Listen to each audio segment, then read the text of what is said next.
All right. Thank you guys for joining on another Wednesday night. Off of the long weekend, or last weekend was a long weekend, but regardless, hope everyone's doing well.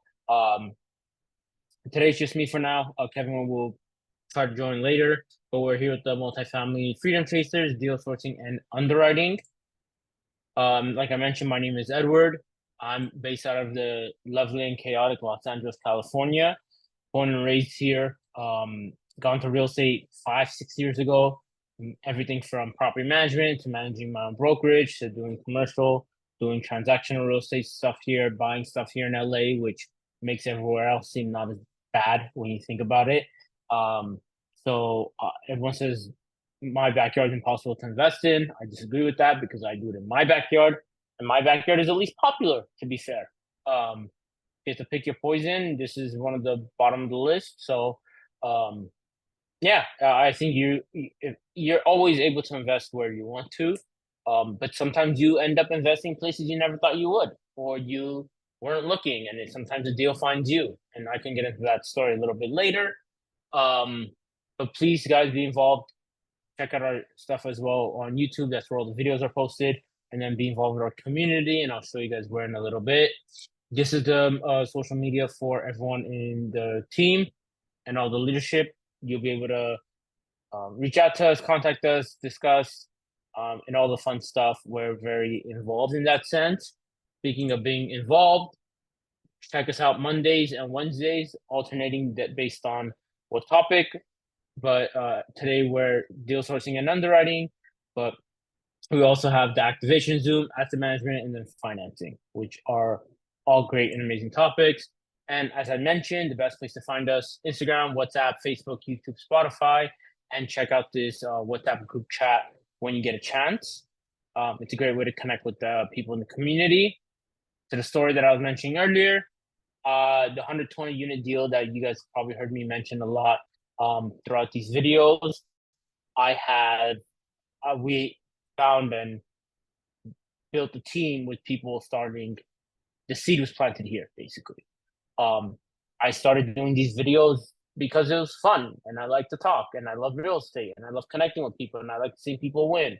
And then all of a sudden, a couple introductions here and there, and Zoom calls and phone calls and X's and O's, and it ended up where 120 units. And if you ask me how that happened, I'd be like, cool. Like, I have no idea how we started with this, but the goal is to just go up from there.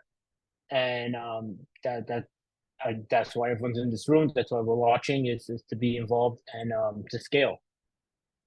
So it is possible. You never know who's in the room that can help make that happen. And just being out there, interacting the chat and the WhatsApp is going to assist with progressing that.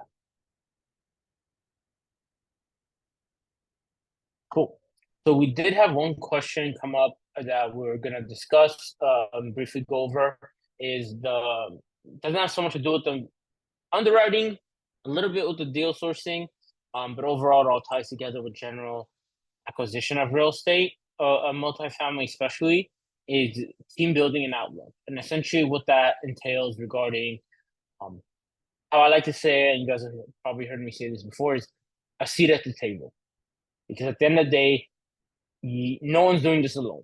I don't care if you're Grant Cardone. I don't care if you're Tony Robbins. I don't care if you're name XYZ famous, well-known person, whatever. You got to have a team. You got to get beginning. The hardest part is getting a seat at that table. And then you got to make sure that you're active, involved, and able to scale from there. And that's the goal.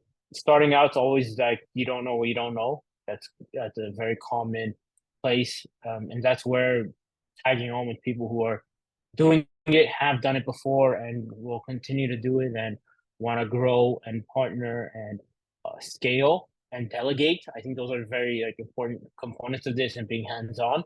A lot of people that enter the space and are probably in our community come from a single family space background, wholesale background, or regular W-2 background, where it's like, hey, I've done this for a while, very familiar with my craft, or got good at wholesale, but now it's like kind of doing that reset of starting from zero And although that education does transfer over very well, and it is a good head start in the multifamily space, the team component, the scale of it, and then all the pieces and moving parts that are involved in the multifamily space definitely get a little crazy. And what I mean by that is, where do you start? One of the reasons why we incorporated deal sourcing and underwriting together is I do believe, I'm going to start off by saying this, and this may not be the most popular opinion, but I feel like it needs to be said. And that's personally my opinion on it is, if everyone on the team doesn't at least have some level of underwriting, it makes it very difficult. Like, I think the bare minimum is, I'm not saying be able to fully underwrite a deal. I'm not saying you should be able to know every X and O or sell in the Michael Blank calculator, but some level of understanding to where if we're looking at the deal, if we're looking at the numbers, if we're talking X's and O's, it's not just like a completely blank face. Like, because remember, every person on the team, whether someone has a task or role or position to do this on the capital raise side, is gonna be involved in the capital raise. What that entails is having the means and ability to relate the data and the numbers in the deal. So whether you think, oh, I'm a capital raiser, underwriting is not my problem, you're in for a surprise when the people you're pitching this deal to, and you find the person that only cares about the number, right? If you've built a relationship with that person, you also want to be able to relay that information to them. Not that you can't get assistance from someone on your team that understands the numbers better. That's not what I'm saying. It's, if you don't have any semblance of clue of what's going on with the numbers of the deal, it just makes that interaction a lot more difficult. And this isn't saying you have to do it this way or it's this way or the highway, but it makes everyone's life easier when everyone can underwrite. And that's not just me being biased. I think that's just like the bare minimum everyone should be able to do. And or just understand the numbers, right? If I show you a portfolio pitch deck, which I'm gonna actually pull up, and I have all these numbers on here, what do those mean, right? We're not gonna take the time today to go through all that, but you guys, one of these Zooms will go over what all those different numbers and terms and what's good and bad and how XYZ changes and affects ABC, right? And then the deal sourcing. Now, I'm a firm believer where a lot of the deals we're seeing is relevant to the overall understanding of, like I said, the underwriting. Not a full blown like, hey, I know every X and O, but it allows a conversation for when you're looking to source deals or have the communication with brokers to find more deals a lot easier. So that's just those two pieces of it. And then regarding the team building in general, you're going to have people who are going to gain equity from being a KP or a sponsor, which is the key principle. And that's going to be someone who has the net worth, the equity, the experience, the leverage, and the real estate schedule to sponsor the loan, right? So let me show you. Actually, I think we'll be able to, yeah, here. So this is something we've used for our under 20 unit deal in Florida, where we have, you guys see my screen, right? So we have two lead sponsors. They were on the loan, and then we have the co-sponsors who are involved with the deal. And then here's the investment summary. So this is the purchase price, the loan assumption. So this is what the lead sponsors had to sponsor. Like, this is the debt that we had to acquire. This is the interest rate of the debt because of the assumable loan component of it. And then here are the returns. So this was a presentation that we all talked on. We have a video for. We send it out to investors, and like, this is all stuff that we relay consistently, and these are questions we get asked regarding investments in general. Okay. And then this is just more information about the portfolio, property, location, and then like here, rent comps, averages. These are some things that you're gonna want to know. The business plan, what do all this stuff mean? And then the overall business model. Okay. So really what I want to show you guys is like the people involved with the deal and the sponsorship and whatnot, and how that impacts the overall deal. And then you do have the asset management component, the capital raise, the operations, and then the project management, which is a little different depending on the type of deal you're acquiring regarding the level of rehab and value add that's where project management plays into a little bit more of an impact than the asset management, because those are very similar but also somewhat different, because one is executing the rehab and the value add component, the other is making sure that the business itself and the leases and the overall operation of the property is moving adequately. So the left hand has to know what the right hand's doing, but if one person's trying to juggle both, it gets a little messy. So that's why you usually divide those up. And the deal sourcing is very valuable, and so is the underwriting component of it. But it's essentially it's how much weight and how much time and manpower and brain power does each task require. The operators, the key sponsors, usually the principal, they are going to carry a lot of the weight of that. Capital raise is going to have a lot of weight in that as well. And it kind of dilutes overall the deal sourcing component of it, because you can find the best deal in the world, but if you don't have someone to operate it, it's useless. You can have the best deal in the world, if you don't have the money to buy it, it's useless. I'm not saying that one is more important than the other, but it's just where it plays a part in the equation, I guess is the best way to put it. But overall, deal sourcing is a very vague term, because what happens between deal sourcing and the close of escrow and the acquisition is a lot more complicated than I think most people even begin to speak about, which that's also another conversation of what happens in between. That's where having the broker either on the team or a buyer's agent or whatever the case is, someone that you trust on your side navigating that is very important. The due diligence is very important, because remember, you do have risk capital involved, which is money that you may not receive back once you're under contract. What are some of those things? Legal fees. I don't know how many lawyers y'all know, but nobody's giving you back money because a deal fell through. Let's be real, right? Why do you need a lawyer? PSA is a big one. PPM is another one. And basically almost anything up to that point regarding the overall structure. Okay. You have inspection, obviously. You can't undo an inspection.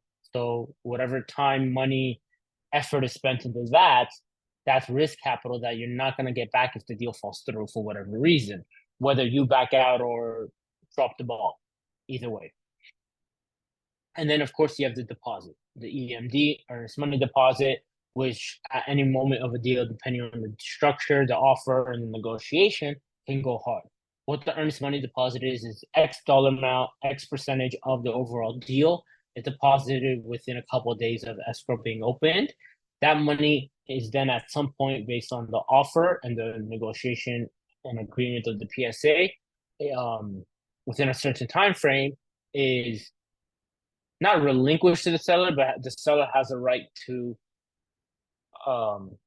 acquire that or keep the deposit if you were to back out. Now, obviously, that time is after the inspection date, because the point of the inspection is to make sure that there's no glaring big ticket items that you didn't know of before, because we're never going to know everything going into a deal. You're not even going to know everything after you acquire a deal. So let's not pretend you are. Because the second you open one wall, turn one doorknob, or talk with or put your people boots on the ground, the conversation changes. Or sorry, the situation changes. The overall outlook changes. You just gather more information, right? So that's where the risk capital comes in, and that is also another component of the team building and outlook. So when anyone wants to, and I'm not saying all this to kind of scare anyone, but it is like, hey, if I'm trying to go into and find a deal solo, who do I need around me? There's a lot of parts, right? And sometimes more than we realize. Risk capital could be well north of 6 figures. Does anyone have 6 figures laying around? Do you know someone that's willing to risk 6 figures on a deal that you found? These are things to keep in mind. Again, you can find the best deal in the world. You don't have the capital raise to do it, to take it down. You don't have the principal to sign on the loan to as a key sponsor. If you don't have the risk capital, if you don't have the proper pieces in place, someone will come in and soup it before you even get a chance. That's also another thing. It overall commercial real estate moves slower than single family, but good deals move fast. So keep that in mind where you really want to have a little bit of that kind of setup before, have an idea of what where these moving parts are going to come from and what that setup looks like. I don't think that's talked about enough generally. It's really hard to um, kind of pull back the curtains and go deep into what that all entails until you're in a deal, unfortunately, sometimes. Um, and there's a lot of cost. Even setting up a cash flow portal for the deal, which you're going to have investors basically have as their hub, that costs money. And I can show you our cash flow portal too to give you an idea of what that looks like. Um, and like I said, all the lawyer fees and the X's and O's, like this all stuff adds up, right? So I know it's like kind of long-winded answer, but I think that the team building and outlook is something that not a lot of people talk about. Like to say it again for the 100th time, but it is really important. Any questions on other task roles and positions, overall team outlook, and like general questions regarding that? I feel like this is the topic I like talking about too, so I don't mind.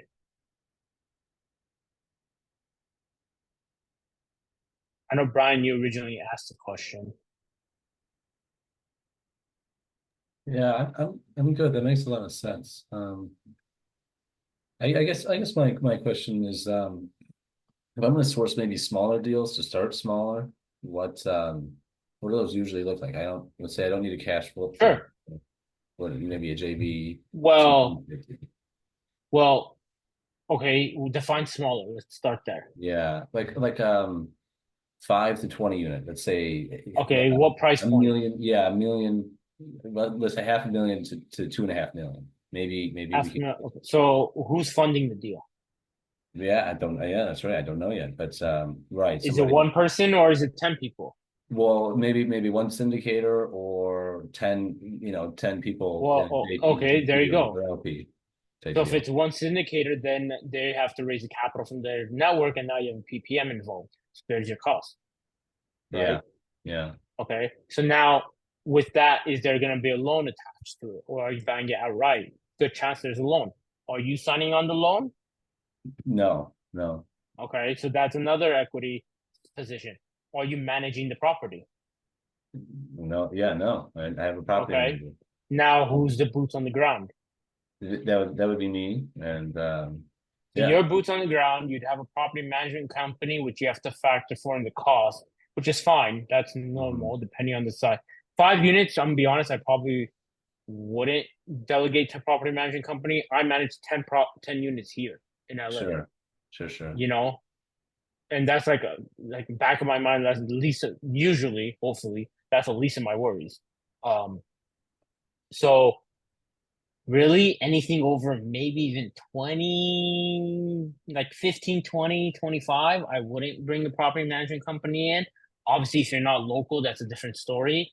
Obviously, it depends your situation. I'm a real estate agent by day and real estate consumes my life. Like I don't have a W-2. Obviously, I'm in Yeah, a different position. Something goes wrong at 10 o'clock at night, I'm available. Something goes wrong at middle of the day, noon, I'm available. If it's an emergency, obviously. I don't like to just say I'm free to everyone, but you get my point, right? yeah, Um, so that's another component of it is how hands-on do you want to be? Now I don't recommend but to scale, you can't be hands-on. Like, but at a certain point, you may have to be in the beginning. Again, depends. No matter how much I want to be, can never be hands-on in the Florida deal because I'm in LA. Like I can't just get in my car and drive over there. The property I own here, I can. That's a big difference. But also, it's different for me here because everything I own here is with family, not a syndication, which is completely different. So in a smaller deal, you still so that's why usually, and again, I'm not telling people to go one way or the other, but have you guys ever heard someone say it's easier to raise and sometimes to do a bigger deal than a small one?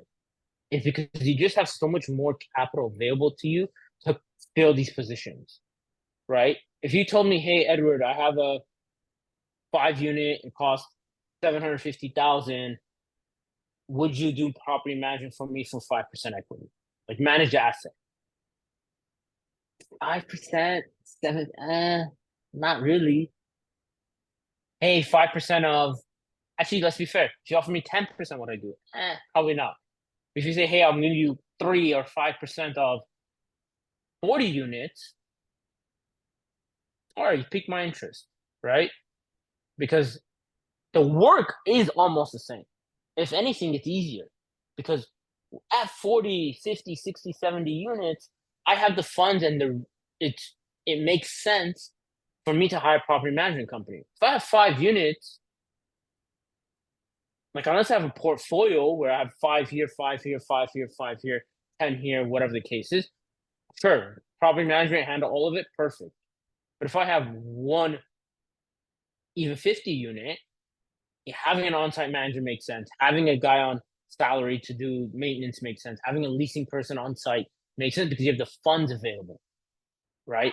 Those are the reasons why usually those 15, 20, 30, 40, 50 plus units are so much easier to do because you have so much more income to justify hiring things out that someone's sole focus is to lease the units. We have that with the 120 units. They have one job, lease the units. Hey, you have one job, make sure nothing goes wrong. You have one job, fix every leaking toilet and loose light bulb. We have the funds for it. If it's 20 units, there's no, yeah, it's impossible. Your salaries, your monthly income, it's not going to work. Um, and that's why usually you hear people say it's easier to start a little bigger. Now, where the tricky part is the capital raise, obviously. So that's when it comes down to, okay, what is your goal? My goal day one was I want to hit 500 units yesterday. I'm also crazy and I think way bigger than I probably sometimes should because I didn't realize how hard 500 units are. But it got me 120, so I can't really be upset at it, right? Um, so that's really what comes down to. What role do you want to play in the equation, and how involved do you want to be? Like, where do you want to start?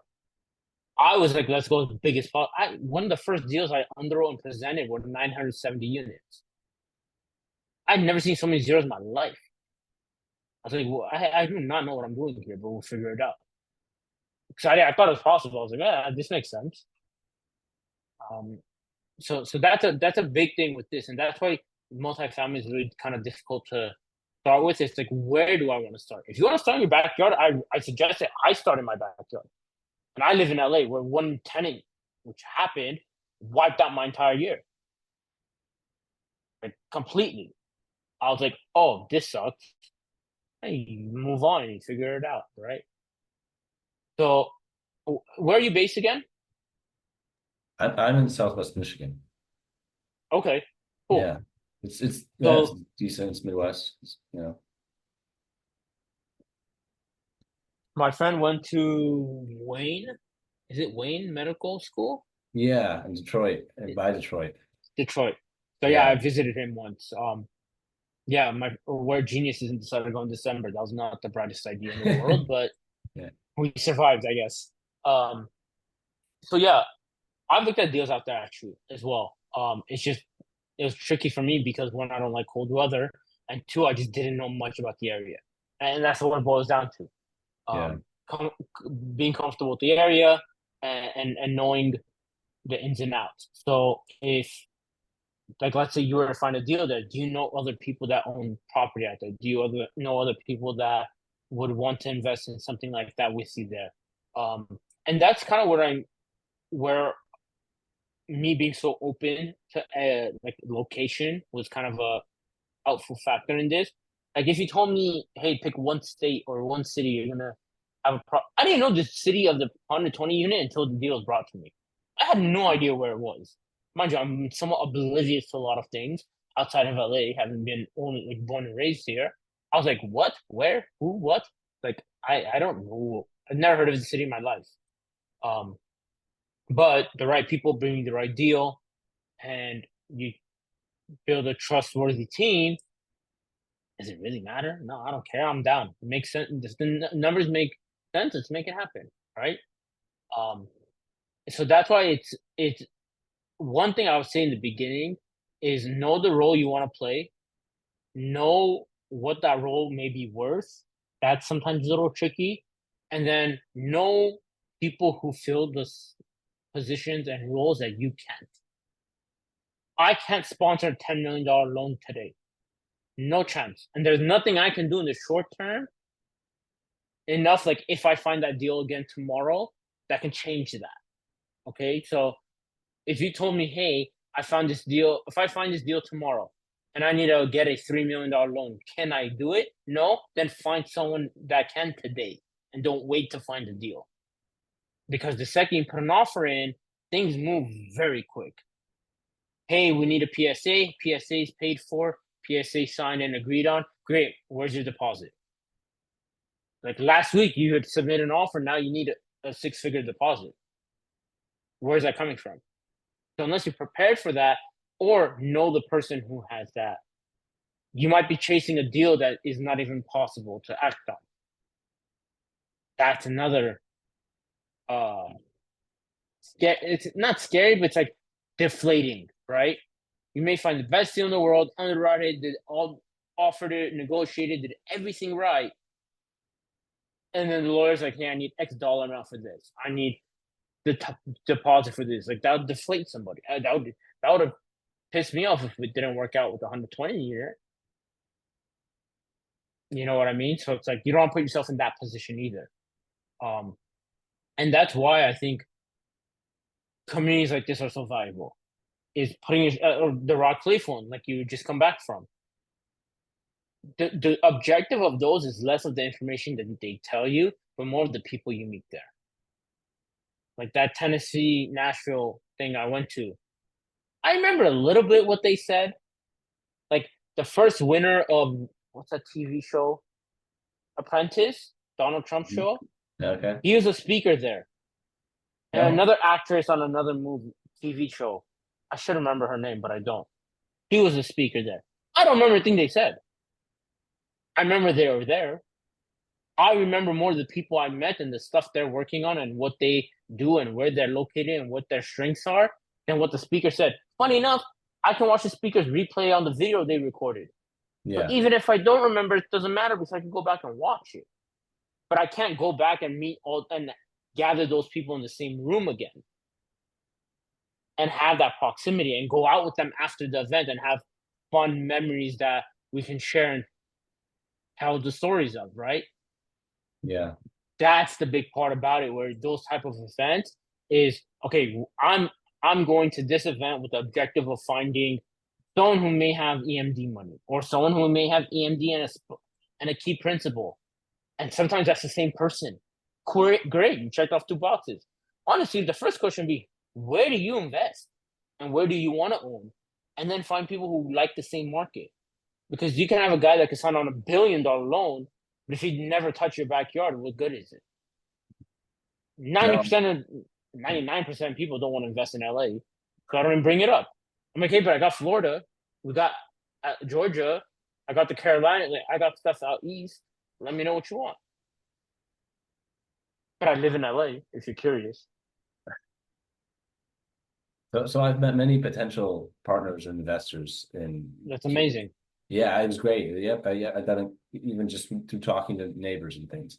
But I don't have much to show them. I know I haven't sourced that many great deals. When they're listed through a broker, like sometimes I can really have to really massage the numbers to make it work. And I haven't really tried cold calling or sourcing deals myself. So I don't have anything to talk about with these people. Okay. Look at this angle. How do you know what deal to find if you don't know what deal people are looking for? Very good. Yeah. So if I go here, let me share my screen again. I feel like at this point we're kind of just chatting, which I love. See these numbers, right? Units, equity multiple, cash on cash, hold period, equity split, return, IRR, AAR. Someone may look at this and say, I like this, but don't like this. I like this, but don't like this. I don't like this. I like this. I'm okay with this. I'll tolerate this. Yeah. If you find a deal that checks half of these boxes and sounds like that, like it looks great, but that's not my cup of tea. It's a quick way to shoot down something you got really excited or worked hard on. The acquisition part is the most frustrating because I used to be heavy in the acquisition side. It's one of the most frustrating because you're the one doing all the work until something hits. So it's very easy to be deflated because it's like, okay, I found this deal. No. Okay, I found this deal. No. I found this deal. No. I found this deal. No. Okay, I got this one. No. Because capital raise, although yes, 100%, it doesn't start when the deal's acquired. It starts before. I 100% agree with that. But it doesn't go into effect until a deal's signed.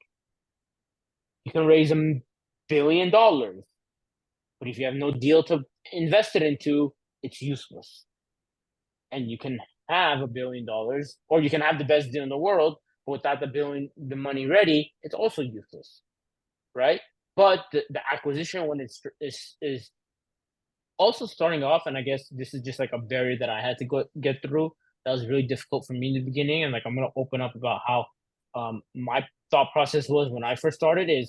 Is this the right one? What if I find something better tomorrow? That's really easy to believe in this space because like you're investing a lot of time, money, effort, manpower, resources, and other people's money to this deal. You want to make sure it checks all the boxes. And that's basically analysis paralysis. You're never going to find the perfect deal. Your numbers are never going to be spot on.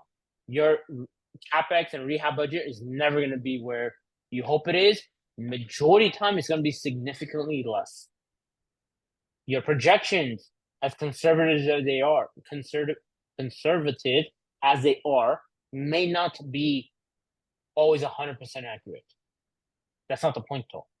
Just do it, because if you keep waiting for that one that meets all of the boxes, checks all the boxes, there's a good chance someone else sees it too, and they're just gonna outbid you. It's like you found the perfect deal and then you lost it anyway, right? Remember, like everyone is looking for deals. That's just the nature of it. And to be fair, one of the things I heard as well that sounds a little discouraging, but honestly is the reality of how the world works. The best deals that get done, none of us ever hear about. Like the best deals, the ones that are multi-million, hundreds of units. The let's be real, the Cardones see it before you do, and I do. It's just the nature of it because you have the name recognition and the manpower and the Ed Milet or the Tony, whoever it is, any of these big name people, they're gonna see it first, naturally. But that doesn't mean there isn't a lot of opportunity out there. It's just be ready for it. Like for example, if I go on LoopNet or CorrectC, any of those brokerage websites where you have listings, I'm never gonna look at a property that's been listed for 18 months and nothing has changed. That's a big component of what I'm about to say. Nothing has changed.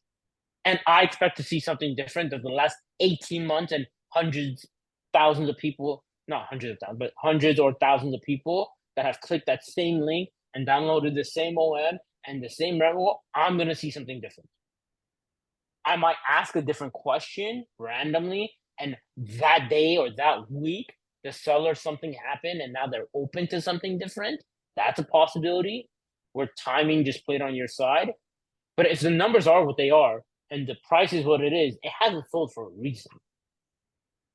Like 18 months sitting there, agent didn't get paid, seller didn't get their money, and hundreds, if not thousands of buyers have looked at it hoping to find an opportunity. And you're telling me none of them did anything? Then what makes like, am I gonna really see something that much different? No, so I'm not gonna waste my time there. I might ask a question here or there to gauge if it's somewhat possible, or use it as a learning experiment. Like, hey, we're on a Zoom, there's 40 people listening to me. So I'm going to call them because I have nothing to lose. That's usually what I use those listings for, right? We used to do it all the time when Peter was doing the broker calls. We just go find the oldest listing on LoopNet, call the guy or girl who was the agent, and use it as a learning tool. We had no intention of buying the property. Half the time we're calling LA because no one wanted to buy here, we're like, what the hell is what's the worst case scenario? They don't like you. Who cares? So Yeah. basically, what like kind of like the moral of that, and I know we're going on a lot of different tangents, but I feel like it's very valuable in the sense of like does tie into the deal sourcing and underwriting because it's really hard to deal source and underwrite when you have no idea what you're looking for. Like, okay, let me share my screen again. These numbers, as crazy as it is, can be manipulated by the offer. Every single one of them. I used to always say, give me a deal, give me the numbers, I will hit whatever target you want. I'm not saying they're gonna accept it. I'll hit the numbers. Now, whether the seller accepts it or not, that's not out of my control. But I can get the numbers to work, and that's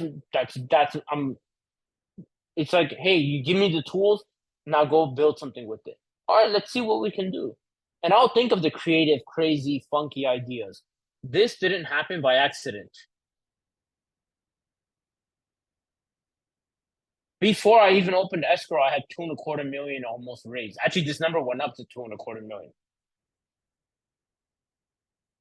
Before I did anything, I had 2.25 million in the bank.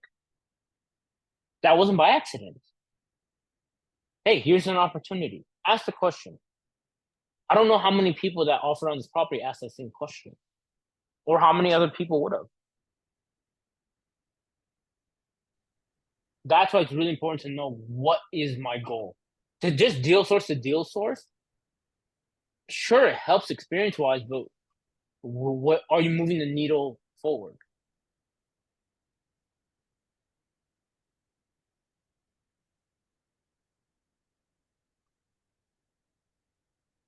So I guess to answer this one, Brian, you want to play the role of deal sourcing, correct? Yeah. Okay. Yeah. Outside of that, is there any other role in the equation or like anything else that will get you that seat at the table that you're interested Yeah. Yeah. Asset management. And then in? Okay. if it's here in my backyard, I can be boots on the ground at slash asset management. Cool. What experience do you have with asset management? The single family house I have now, the Section 8 tenant, Okay. the light rehab I did there, and Cool. it's the bulk of it. But yeah. Okay. Do you have a 9 to 5 or do you do real Yeah. estate full time?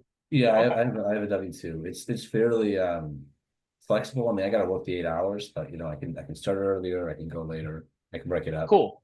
But yeah. Got it. Okay, awesome. So that would work because especially in the beginning of the acquisition, and then especially during the due diligence, there is a lot of hands-on of and things as small as like, okay, let's look at this. Okay. The landscaping, making sure these are all like good and presentable. Let me see if we have any other pictures. The trees are over the roof. Now you gotta take care of that. You gotta get quotes for that. These bushes you want to make sure or dirt in this case is taken care of. Here's a good picture. How does it look presentation wise? How does it look when you enter? Are these trees a problem? All of these components, this is an hour, so that's not a problem. What are you gonna do here with this? What are you gonna put here? Like, all these little components and factors are things that unless you are have been on site or able to be there, like we go out to this property once a month. Someone goes out there. Sometimes multiple people each go out there once a month, so it's multiple visits, right? And I think we mentioned this on the last call, but I'm gonna say it again. You know your backyard. I don't know this area. When we're trying to get material out there and rehab 100 units, even let's say you're trying to rehab 20 units, can you get material to where you are, where your property is in a timely manner? That's not going to cost you an arm and a leg. Okay. Weather is a big factor. If you open escrow now and you close in December, are you going to start rehab in December in Detroit or in Michigan? No, no. I've heard it. I've heard it even get so granular as it was the opposite. They started in the summer. You start your rehab in the summer, but they have construction. All the workers go to construction in the summer, and somebody was able to. Yeah. Okay. But Tell them but that. Yeah. but think of this: if you find a deal today, you open escrow next week, and you close in 3 months, you're in December. You're literally at Christmas at that point. Yeah. It's not a great time. But it's a great time to learn, but it's not a great time to source, that's for sure. Or close. So then my question becomes, if everyone is saying that same thing, is it actually a good time? Right. I mean, there are some See, desperate people trying to get I in. don't think there's ever a bad time. There's better times, maybe, but if that was the case and I knew when that better time was, I'd be a billionaire. But I'm not. So no one has that crystal ball, right? So and if you look as well, another thing with the whole team structure, we come from all very different backgrounds. Like I you see. don't want 5 people who have all held the hammer the same way and all from the same background. That's not going to help anybody. He's a doctor that had a pharmacy company and he sold it and then went into real estate. He's managed thousands of units. He has a massive construction background, invested in over 600 doors. He's the broker that Kevin, which you guys all know, who's been a commercial broker for many years. And there's me. I don't know what I do yet. Well, I'm just here. I'm kidding. I have my own role in the machine, but we can't all be doing the same thing, right? So that's another thing to keep in mind and why it's so important. Because if you guys notice, this gap is very big. That's a lot of money that needs to be raised. This helps, but this doesn't even cover this, right? So with all that being said, you're going to need to find a lot of people that trust and believe in what you are offering. And that's why the people on that sponsorship tab are so important, because that's going to represent who's going to be responsible for their investment. And that's a very big factor in the equation. And another thing with the underwriting and the same way, let's say you bring me a deal and it doesn't meet certain numbers or doesn't meet the few criteria that I may have preference over, or every single one of us on this call may have a different number or goal we're trying to hit with each investment. Investors are the same way. So let's say you have a database and you're like, I can raise $1 million. Sure, in a perfect world. But what if 25% of that $1 million says I only want to invest 2 to 3 years? Okay, so eliminate that 25%. The other 25% says I want at least 3 times the equity multiple. Doesn't have to make sense or be realistic. That's what they want. That's what they want. They'll eliminate another 25%. Let's say they say I want more than 6% return. Okay, I want 8. All right, that eliminates another 25%. Another 25% says I need 10% cash on cash. Okay, there now you have 0. Or you have some increment of 25% that fits the other part, right? Of what's remaining. So that's where it also gets tricky, because if the first time you're talking to your investors or people you're hoping invest in your deal is when you have the deal, it's too late. Because 1, you don't know what they want, and 2, they're not going to be ready at the drop of a hat to invest in a deal that you need the money yesterday for. So I've been underwriting a couple deals, but I haven't really put in an LOI yet. And then even if I don't, or even if I do put in an LOI, it'd be a dog catching a bus kind of thing. But you're saying maybe I should make a slide deck here with the deals I have underwritten. Okay, the numbers. This isn't done until you're in escrow and trying to raise capital for the slide deck. If your sole goal right now is to acquire property, deal sources property, and underwriting and going down that route, what your focus should be on is, am I looking for a deal that I have the people in place to take this down? Because if your capacity, let's say right now, let's say you meet 5 people at that event or 4 people at the event, you're 5 people in total. Amongst yourselves, you guys have the same location goal. I want to own here, same market. Or we want multifamily residential. Great. Okay, we're on the same page with all our goals. What is your capacity of what you can realistically take down? I was part of a group, and for the longest time, I was pushing what can we take down if we found that deal tomorrow? Is our cap 25 units? And if we find something with 26, we're screwed? Or is it 10? Or is it 100? I don't know.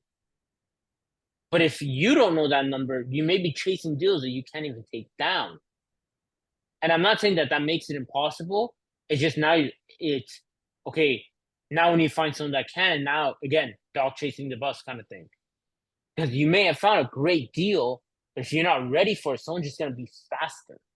Speed is very important in real estate. I'm a realtor in LA, like not even commercial, residential. I've gotten more deals for my buyers just being faster than being the better offer.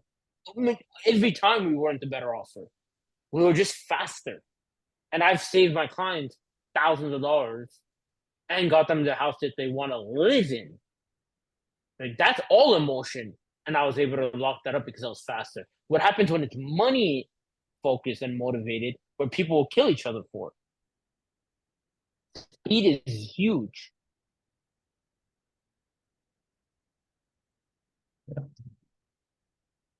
So it makes your process a lot easier.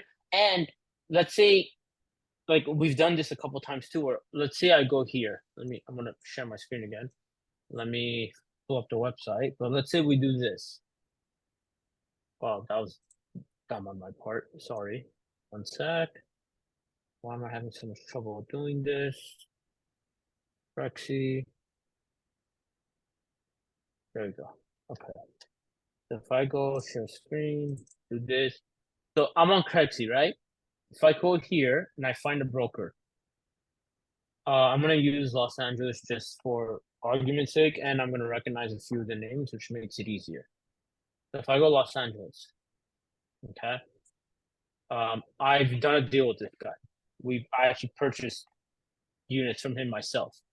But if I go to him and one thing I like about Crexy is it shows his active listings, okay?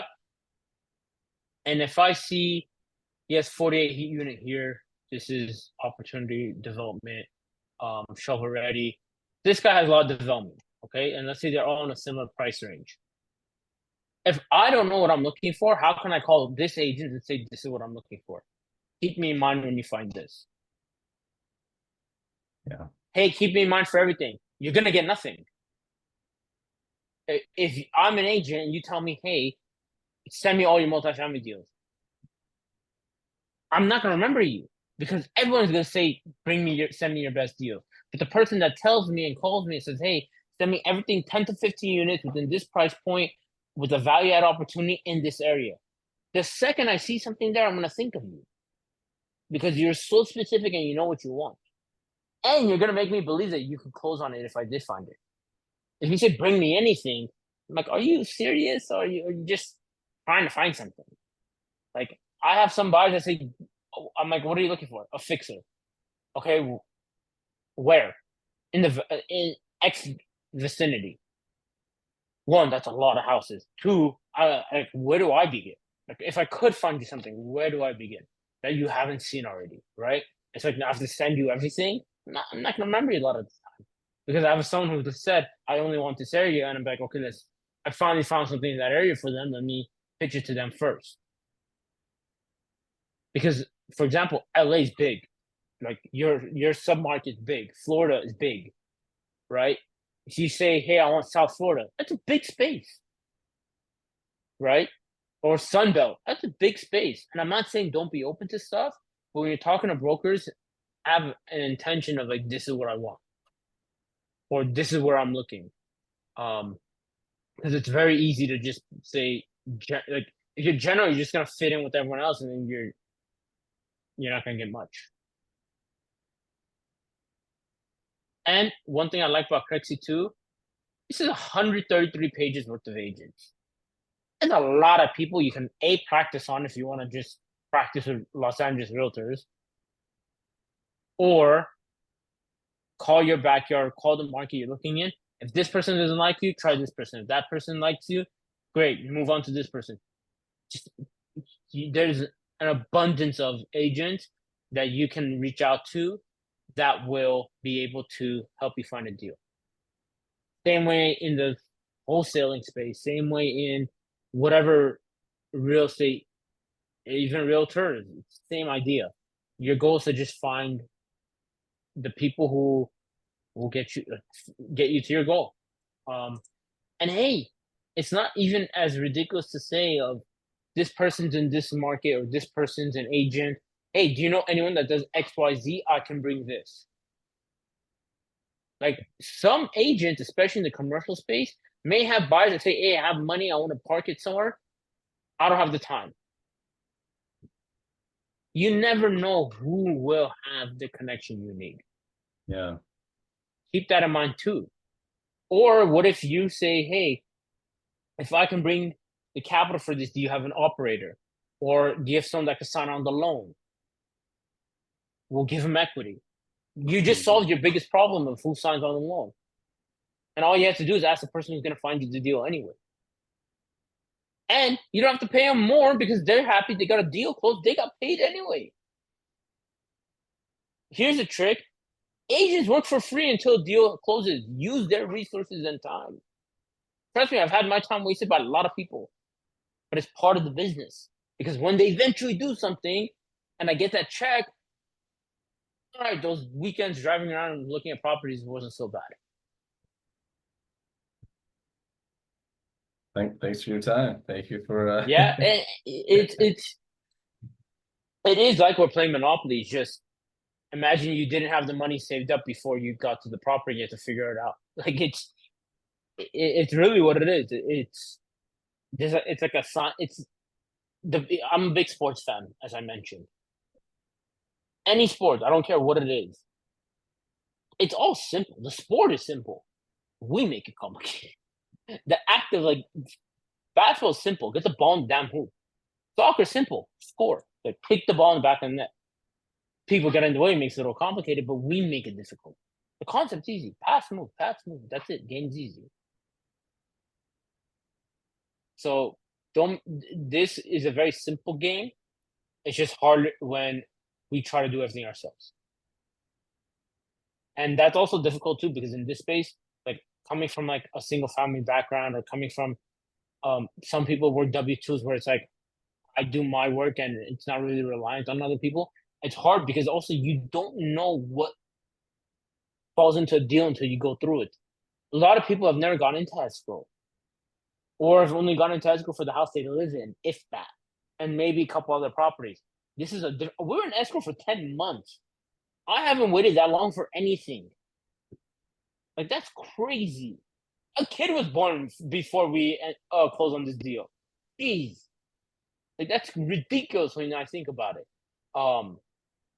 But it's worth it. So that's again, the ugly side of this process, not ugly, but the difficult and the stressful side of this, people will not talk about. Oh, I bought this 150 unit. I bought this 200 unit. I bought this 60 unit. Cool. I don't care how much you made on it. Tell me the BS you went through to get it. Because that's the stuff you're going to experience. I'd rather not tell you about the good time and let you experience it yourself because that'd be a nice surprise than like not warn you about this dumb BS you're going to have to deal with after and throughout to prepare you and be like, hey, did you think of this? Do you know this could happen? You know, this might happen. What happens if this happens? A lot of factors involved. We were supposed to close this deal from contract. Our projection was like 4 months, maybe 5. Guess what happens when you have a 1031 exchange due in 5 months, but you close in 10? You think the government's okay? Oh yeah, no problem. No, Yeah, that tax bill's due. Yeah, you pay. The tax bill's due. Guess what happened?